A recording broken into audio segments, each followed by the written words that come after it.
আসসালামু আলাইকুম বন্ধুরা, স্কলারশিপের নতুন একটি গুরুত্বপূর্ণ আপডেট ভিডিওতে আপনাদের স্বাগত। ব্রুনাইয়ের গভর্নমেন্ট স্কলারশিপটি অনেক আগে মূলত শুরু হয়ে গেছে। রিসেন্টলি আমাদের শিক্ষা মন্ত্রণালয় নিউজটি পাবলিশ করেছে। এটি হতে পারে আপনার আপকামিং স্কলারশিপের নতুন একটি গন্তব্য। চলুন আজকে কিভাবে আমরা এই স্কলারশিপে আবেদন করতে পারি এবং কোন পোর্টাল থেকে আবেদন করতে পারি এবং কি ডকুমেন্ট কি সুযোগ সুবিধা মূলত দিচ্ছে সেই সংক্রান্ত তথ্যগুলো জেনে নিই। প্রতি বছরে উল্লেখযোগ্য কিছু সংখ্যক স্টুডেন্টদের এই স্কলারশিপটি অফার করা হয় বাংলাদেশি স্টুডেন্টদের জন্য। এই স্কলারশিপে আপনারা অনার্স, ডিপ্লোমা এবং মাস্টার্সের জন্য আবেদন করতে পারবেন। পিএইচডির জন্য এই স্কলারশিপের কোনো স্টুডেন্টদের আবেদন মূলত এখন নিচ্ছে না। সো যারা মাস্টার্স এবং অনার্স এবং ডিপ্লোমাতে আবেদন করতে চাচ্ছেন, এই স্কলারশিপটি শুধু তাদের জন্য সম্ভাবনা এবং সুযোগের একটি দ্বারপ্রান্ত হতে পারে। এটি একটি ফুল ফান্ডেড স্কলারশিপ। সো এই স্কলারশিপটি অন্যান্য স্কলারশিপের থেকে অনেক সুযোগ সুবিধা বেশি রয়েছে। প্রথমত এজ লিমিটটা অনেক বেশি পাবেন। সেকেন্ডলি ব্যাপার, আপনাদের অনেক সহজে স্কলারশিপে আবেদন করা যায় এবং ডকুমেন্ট কম থাকলে স্কলারশিপে তেমন কোনো প্রবলেম হয় না। আর সব থেকে মজার ব্যাপার হচ্ছে কোর্স ভেদে এবং ইউনিভার্সিটি ভেদে আপনাদের আইএলটিএস বাদেও আপনারা মূলত অ্যাপ্লিকেশন করতে পারবেন আপনাদের MY দিয়ে। সাবজেক্ট এবং ইউনিভার্সিটিতে কোন ক্যাটাগরিতে আপনাদের অ্যাপ্লিকেশন করতেছে সেই বিষয়ে এই স্কলারশিপের মাধ্যমে আপনারা আর্টস, কমার্স এবং সায়েন্স রিলেটেড সাবজেক্টগুলোতে আবেদন করতে পারবেন। সেই সাথে ইঞ্জিনিয়ারিং সাবজেক্টগুলো ব্রুনাইয়ের গভর্নমেন্ট স্কলারশিপে অফার করে থাকতেছে। ব্রুনাইয়ের স্কলারশিপের আবেদনটা অনেক আগেই শুরু হয়ে গেছে। এটি মূলত চলবে আগামী ফেব্রুয়ারির 15 তারিখ পর্যন্ত। সো আপনাদের হাতে অনেক সময় আছে। এখনই উচিত আপনাদের যাদের ফাইলগুলো এখনই ওয়েল অর্গানাইজড আছে তাদের অ্যাপ্লিকেশন করে ফেলা এবং ব্রুনাইয়ের গভর্নমেন্ট স্কলারশিপের সুযোগটা লুফে নেওয়া।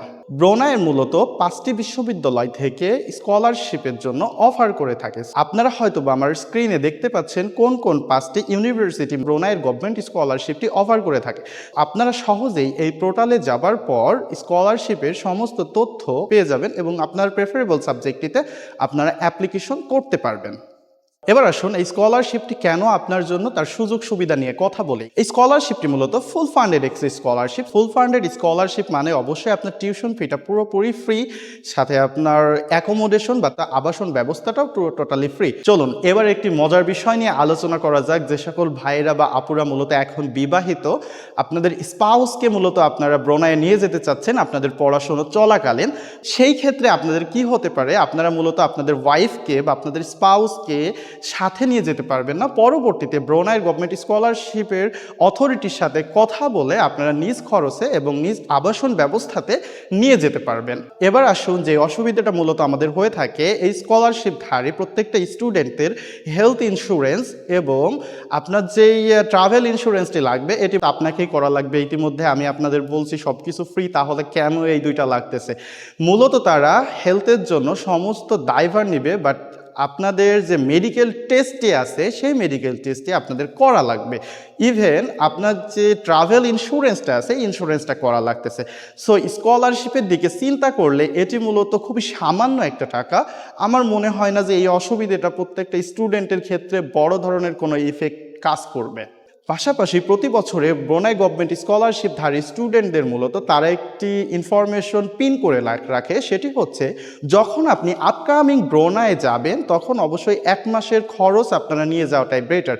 কেননা আপনার সমস্ত ডকুমেন্ট এবং আপনার অ্যাডমিশন প্রসেসিং হতে অলমোস্ট 1 মান্থ লাগেই। তো এই সময়টুকু আপনাকে নিজ খরচেই চলতে হবে।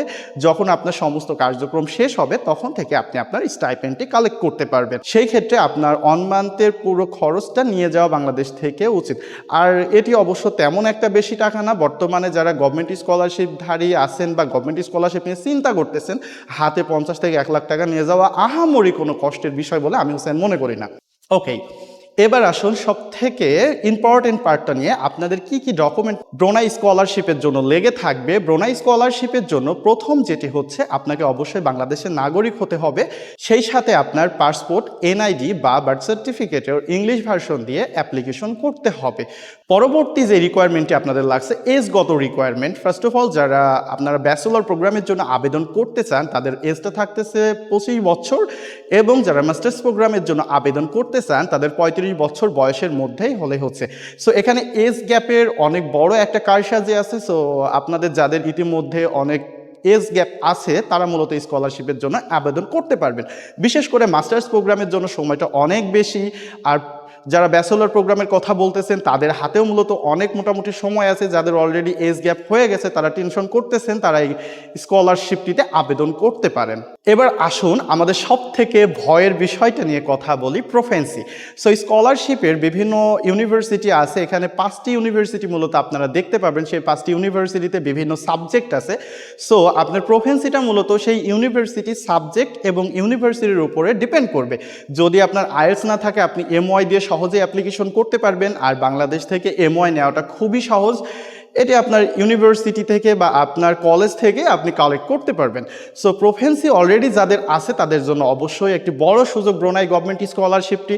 সো আপনারা অবশ্যই বুঝতে পারতেছেন যাদের মূলত এমওয়াই আছে বা প্রফেন্সিটা নাই, ইংলিশ প্রফেন্সিটা নাই, তারা এমওয়াইটা কালেক্ট করে ইউনিভার্সিটির পোর্টালে গিয়ে সাবজেক্ট এবং ইউনিভার্সিটি সার্চ করে আপনার পছন্দের সাবজেক্ট এবং পছন্দের ইউনিভার্সিটিটা চুজ করতে পারেন। যাদের মূলত আইএলটিএস আছে তারা মূলত কি করতে পারেন, প্রতিটা ইউনিভার্সিটি সার্চ করবেন, ডিজায়ার্ড সাবজেক্টই দেখবেন, ইউনিভার্সিটির র্যাঙ্ক এবং সাবজেক্টে কতটুকু সুযোগ সুবিধা দিচ্ছে না দিচ্ছে, সেই হিসাবে আপনারা অ্যাপ্লিকেশন করতে পারেন। পরবর্তী আপনাদের যে ডকুমেন্ট লেগে থাকবে আপনাদের সার্টিফিকেট এবং ট্রান্সক্রিপ্ট, সেটি অবশ্যই আপনার অ্যাপোস্টাইল হতে হবে, আদারওয়াইজ আপনারা এই গভর্নমেন্ট স্কলারশিপে আবেদন করতে পারবেন না। সেই সাথে আপনার স্টেপ অফ পারপাস বা এসওপিটাও লাগবে এই স্কলারশিপে অ্যাপ্লিকেশন করার জন্য, এবং রেকমেন্ডেশন লেটারেরও প্রয়োজন হচ্ছে। সো বর্তমানে রেকমেন্ডেশন লেটার নেওয়াটা খুবই সহজ। আপনারা আপনাদের ইউনিভার্সিটিকে ভালোভাবে বোঝালে বা আপনার কলেজের টিচারদের ভালোভাবে পৌঁছালেই তারা 2টা বা 3টা রেকমেন্ডেশন লেটার আপনাদের দিয়ে দিবে। এই স্কলারশিপের সবথেকে প্রবলেম যে এখানে ফেস করা হয়, মূলত বিভিন্ন ইউনিভার্সিটির সাবজেক্ট অনুযায়ী বা ইউনিভার্সিটি অনুযায়ী ডকুমেন্টগুলো একটু তারতম্য হতে পারে। সো আপনারা অবশ্যই ডকুমেন্টের বিষয়টা খেয়াল রেখে ইউনিভার্সিটির সাবজেক্টগুলো এবং ইউনিভার্সিটিগুলো চেক করবেন এবং ভালোভাবে তাদের ইনফরমেশনগুলো গ্যাদার করার চেষ্টা করবেন, তারপরে আবেদন করা শুরু করবেন। এই স্কলারশিপে অলমোস্ট আপনার বেসিক ডকুমেন্টগুলোই লেগে থাকে, যেমন আপনার পাসপোর্ট, আপনার সার্টিফিকেট, আপনার বাবা মার এনআইডিটা কালেক্ট করে রাখবেন, নাও লাগতে পারে। এছাড়া আপনার ECA, recommendation letter, motivation letter এবং স্টেপ অফ পারপাস। সেই সাথে আপনার কোনো ব্যাংক ব্যালেন্স দেখানো লাগতেছে না, এটি একটি হতে পারে ভালো সুযোগ প্রত্যেকটা গভর্নমেন্ট স্কলারশিপ স্টুডেন্টের জন্য। অনেকের হেডেক যে বিষয়টার উপর সব থেকে বেশি হয় সেটা হচ্ছে পুলিশ ক্লিয়ারেন্স, কেননা বাংলাদেশে বর্তমানে পুলিশ ক্লিয়ারেন্স কালেক্ট করা অনেক সময় সাপেক্ষ। ব্রুনাই গভর্নমেন্ট স্কলারশিপের মধ্যে যদি আপনারা ব্রুনাই দারুস সালাম ইউনিভার্সিটিতে অ্যাপ্লিকেশন করেন বা অ্যাপ্লিকেশন করার ট্রাই করেন, তো সেখানে অবশ্যই আপনাদের পুলিশ ক্লিয়ারেন্সটা প্রয়োজন হবে। এই বিষয়টা আমার কাছে একটু ইজি মনে হয় যাদের মূলত ব্রুনাই গভর্নমেন্ট স্কলারশিপের উপর ইন্টারেস্ট আছেন, যেহেতু একটা ডকুমেন্ট বেশি লাগতেছে। সো যাদের কাছে মূলত পুলিশ ক্লিয়ারেন্স আছে তারা স্কলারশিপে এই ইউনিভার্সিটিটা চুজ করা থেকে ভুলবেন না, কেননা অনেকে আছে মূলত এই স্কলারশিপের জন্য এই ইউনিভার্সিটিটা চুজ করবে না তাদের একটা এক্সট্রা ডকুমেন্ট লাগার জন্য। সো এটি হতে পারে আপনার লাক ফেভার একটা কান্ট্রি বা লাক ফেভার একটা ইউনিভার্সিটি। সো সেই ক্ষেত্রে অবশ্যই যাদের স্কলারশিপের জন্য ব্রুনাইটা প্রথম চয়েস, তারা পুলিশ ক্লিয়ারেন্সের সাথে এই ইউনিভার্সিটিতে আবেদন করার চেষ্টা করবেন। ডকুমেন্ট ওয়াইজ আপনার একটু ভ্যারিয়েশন আসতে পারে, এটা সম্পূর্ণ আমার নিজস্ব অপিনিয়ন। আপনার যদি বিষয়টা মনে হয় যে না হ্যাঁ এটা হতে পারে, তাহলে আপনি অবশ্যই আবেদন এই বিষয়টাই করতে পারেন। সর্বশেষ শুধু ব্রুনাই গভর্নমেন্ট স্কলারশিপের জন্য না, প্রত্যেকটা গভর্নমেন্ট স্কলারশিপের জন্য যাদের মূলত সার্টিফিকেট অনুযায়ী মার্কসটা একটু কম আছেন, তারা মূলত অনেক ভয়ে থাকেন যে ভাই আমার তো রেজাল্ট কম আছে, তাহলে আমি কি ব্রুনাই গভর্নমেন্ট স্কলারশিপ বা Turkish government scholarship, Saudi Arabian government scholarship বা চাইনিজ গভর্নমেন্ট স্কলারশিপ বা বলতে পারেন যে Russian government scholarship, Iraqian government scholarship বা বিভিন্ন ধরনের গভর্নমেন্ট স্কলারশিপ পাবো কিনা।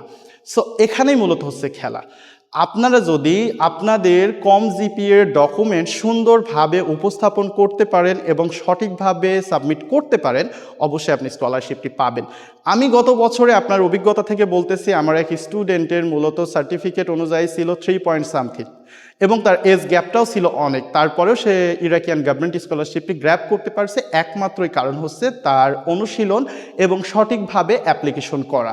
সো অবশ্যই যারা সেলফ অ্যাপ্লিকেন্ট আছেন বা নিজে অ্যাপ্লিকেশন করতে চান, বিষয়গুলো মাথায় রাখবেন এবং সেই সাথে প্রত্যেকটা নোটিশ, প্রত্যেকটা ইনফরমেশন সময় নিয়ে আপনারা বসে পড়বেন, তারপর অ্যাপ্লিকেশন করার চেষ্টা করবেন। সেই সাথে যে সকল ভাইরা বা যে সকল বোনেরা আপনারা অ্যাপ্লিকেশন করতে ভয় পাচ্ছেন বা প্রফেশনালি কোনো পোর্টাল খুঁজতেছেন যাদের মাধ্যমে অ্যাপ্লিকেশন করা যায়, তাহলে আপনারা অবশ্যই আমাদের সাথে যোগাযোগ করতে পারেন। আমরা আপনাদের প্রোফাইলটা ওয়েল স্টাডি করে তারপরে ইউনিভার্সিটি সকল তথ্য কালেক্ট করার পর আপনাকে সাজেস্ট করব আপনার কোন ইউনিভার্সিটিটা বেস্ট হবে। সো আমাদের এই ছোট্ট পেইড মেথডে যদি আপনারা আসেন তাহলে অবশ্যই আপনাদের জন্য আমরা পুঙ্খানুপুঙ্খানুভাবে 100% মনোযোগ দিয়ে কাজ করার চেষ্টা করব ইনশাআল্লাহ। সবাই ভালো থাকবেন। সালামু আলাইকুম। হোসেন মাহমুদ, ইরাক থেকে।